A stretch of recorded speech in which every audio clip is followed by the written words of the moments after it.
Before the breakthrough, there's often a burning bush and a whisper of fear. Imagine the wilderness silence broken by a holy fire.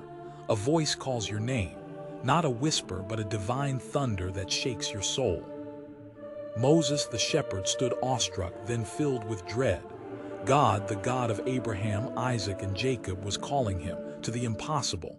"Who am I?" Moses pleaded, consumed by his inadequacy. "How can I face Pharaoh? I am slow of speech." His excuses were real raw. He felt small, powerless. But God's response was tender yet absolute. "I shall be with you," he declared. When Moses asked his name, God unveiled the eternal truth. "I am who I am," Exodus chapter 3, verse 14. Not just a name, but an assurance of ever-present power. And for Moses' stammering tongue, God reminded him, "Who made man's mouth? Who makes the mute, the deaf, the seeing, or the blind? Is it not I, the Lord?" Exodus chapter 4, verse 11.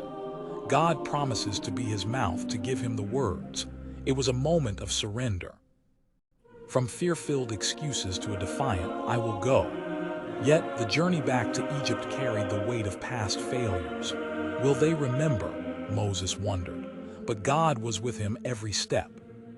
Then came Pharaoh's arrogance, his dismissive question. "The God of slaves, I see no evidence." The world will always scoff at what it cannot see, but our God needs no evidence for his existence.